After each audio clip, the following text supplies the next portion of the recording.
গত কয়েকদিন আগে হাসনাত আব্দুল্লাহ সময় টিভির কয়েকজন কর্মীকে ছাঁটাই করার জন্য যে লিস্ট দিয়েছিলেন সে বিষয়ে অস্বীকার করে তাকে ষড়যন্ত্রমূলকভাবে ষড়যন্ত্র করা হয়েছে, তার বিরুদ্ধে ষড়যন্ত্র করা হয়েছে বলে তিনি একটা স্ট্যাটাসে জানান।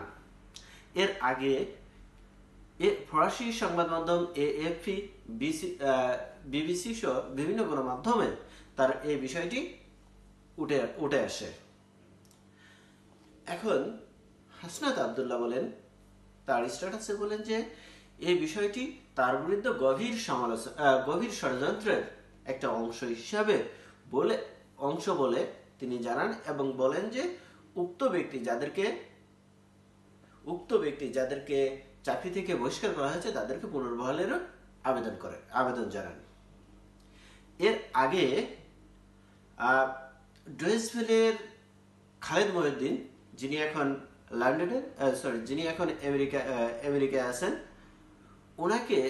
উনি ছাত্রলীগের সভাপতি সাদ্দাম হোসেনকে নিয়ে একটা টকশো করতে চাইলে তিনি সরাসরি বাধা দেন এবং খালেদ মহিউদ্দিন নিজেই বলেন যে তাকে হুমকি দেওয়া হয়েছে এবং তার বিরুদ্ধে মামলা হতে পারে, যার কারণে তিনি তার ওই অনুষ্ঠান থেকে পিছপা হন। এছাড়াও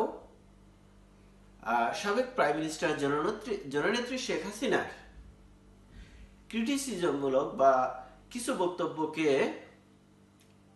আদালতের দ্বারা খুব শর্ট টাইমের জন্য জাস্ট সকালে অ্যাপ্লাই করে বিকেলে নিষিদ্ধ করা হয়।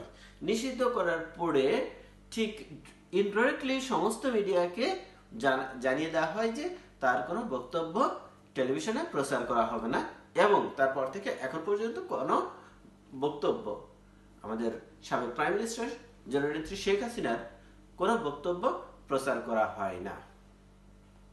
অর্থাৎ যে সংবাদ মাধ্যমের স্বাধীনতার কথা বারবার বলছে, এই বৈষম্য বিরোধী ছাত্র আন্দোলন সহ অন্য যারা আছে, এখন সরকারে যারা আছে সবাই, এতদিন যে সংবাদ মাধ্যমগুলোর যে স্বাধীনতার কথা বলা হয়েছে তারই উল্টো চিত্র এখন আমরা সবাই দেখছি। সুতরাং আমাদের যে স্বাধীনতা, আমাদের যে বাক স্বাধীনতা, কথা বলার স্বাধীনতা, এই স্বাধীনতাটাও হরণ করছে এই সরকার। তো যাই হোক, আমরা অন্য একটা সময় এ বিষয়ে কথা বলবো। ভালো থাকুন, সুস্থ থাকুন, আল্লাহ হাফেজ।